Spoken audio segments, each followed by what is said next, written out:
সবটুকুন শুকরিয়া, সবটুকুন প্রশংসা আল্লাহ জাল্লা শানহুর দরবারে, যে রব্বে করিম দুনিয়ার সমস্ত ঝামেলা থেকে বাঁচিয়ে রেখে আল্লাহ তাআলার ঘরে আসার এবং বসবার। শুধু তাই না, রব্বে করিমের কুদরতি কদমে সিজদা দেবার সুযোগটুকুন যে রব করে দিলেন। আসুন ইসলামের তেজে তেজিয়ান হয়ে, ইসলামের বলে বলিয়ান হয়ে, আকাশ ও বাতাসকে মুখরিত করে কালেমাতু শুকরিয়া আদায় করে বলে উঠছি আলহামদুলিল্লাহ। লক্ষ কোটি এবং তার চেয়ে বেশি দরুদ এবং সালাম জ্ঞাপন করছি আল্লাহর সৃষ্টির প্রধান আকর্ষণ হাবিবেনা শফিয়েনা মুর্শিদুনা কুদওয়াতুনা ইমামুস সাকালাইন ইমামুল হারামাইন জাদ্দুল হাসান ওয়াল হুসাইন আখতাবে নবুওয়াত হাবিবে কিবরিয়া শাহানশাহ রিসালাত বদরুদ্দোজা নূরুল হিদায়াত আকায়ে মাওলা হাবিবেনা রাসূলে করিম সাল্লাল্লাহু আলাইহি ওয়া আলিহি ওয়াসাল্লাম, যে নবী ১৫০০ বছর পূর্বে এই জমিন থেকে বিদায় নিয়ে মায়ার উম্মতদেরকে এতিম করে সোনার টুকরা, সোনার জমিনে, মুফাসসিরিনে কেরাম যে জমিনের ব্যাপারে বলেছেন, নবীজি যেই জমিনে শুয়ে আছেন এই জমিনের ব্যাপারে আলেমদের বক্তব্য হলো আল্লাহর ঘর কাবা, খানায়ে কাবা, ইভেন কি অনেকে বলেছেন যে আরশের চাইতেও আল্লাহ রব্বুল আলামিনের কাছে ওই জায়গাটার দাম সবচাইতে বেশি, যেই জায়গাটায় তার হাবিব শুয়ে আছেন। আমরা সেই রহমাতের নবী, মায়ার নবী, দয়ার নবী, যিনি আজও মদিনায় শুয়ে উম্মতের জন্য যেই নবী কাঁদেন, সব নবীরা তাদের সুপারলেটিভ পাওয়ার দোয়াটা খাটায় ফেলছেন। যেই নবী এখনো পর্যন্ত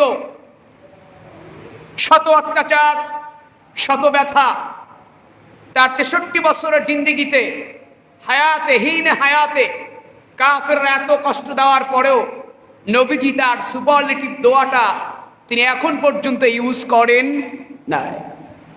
যেই মায়ার নবী মায়া করে, দয়া করে এখনো পর্যন্ত তার এতিম উম্মতের জন্যে যে সুপারলেটিভ পাওয়ার, যেই দোয়াটা শাফাত রেখে দিয়েছেন, সে নবীজির প্রতি সালাম দেওয়ার দরকার আছে না নাই? সবাই বলেন, এজন্য প্রাণ খুলে বলেন আসসালাতু ওয়াসসালামু আলাইকা ইয়া রাসূলুল্লাহ, আসসালাতু ওয়াসসালামু আলাইকা ইয়া হাবিবাল্লাহ, আসসালাতু ওয়াসসালামু আলাইকা ইয়া শাফিয়াল মুযনিবিন, আসসালাতু ওয়াসসালামু আলাইকা ইয়া রাহমাতাল লিল আলামিন।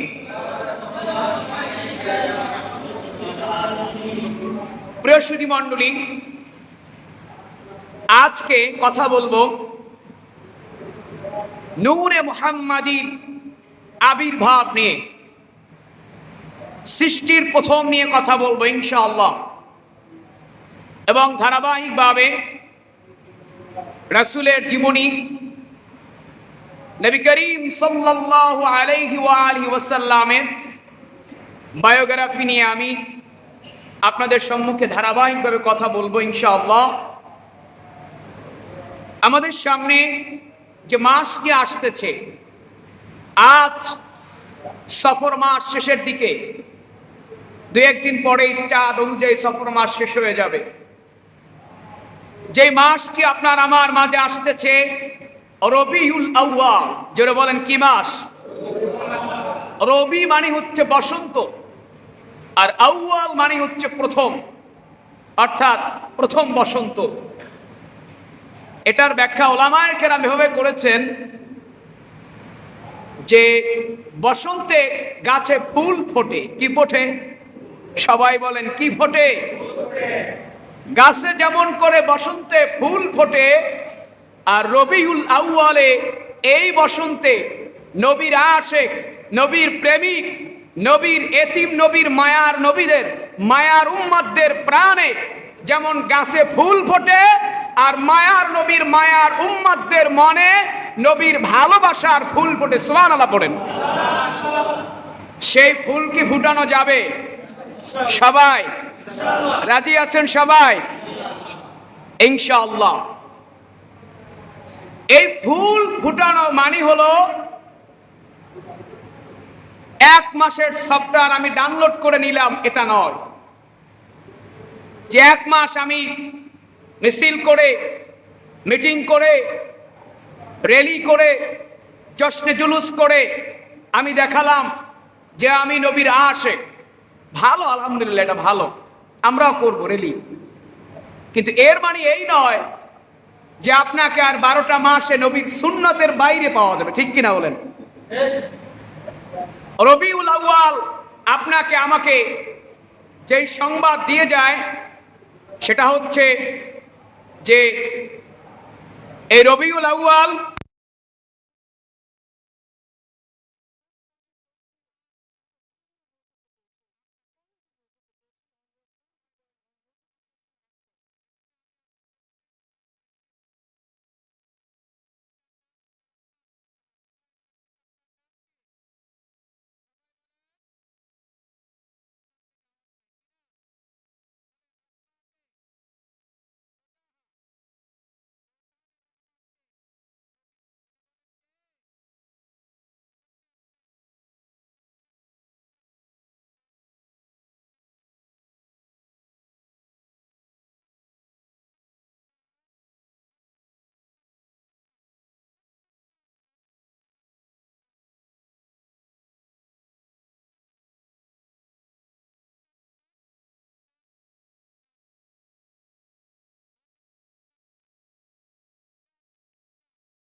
থেকে একটা নূর তৈরি করলেন, সুবহানাল্লাহ পড়েন। সেই নূরটার নাম হলো নূরে মুহাম্মাদি। আল্লাহু আকবার পড়েন।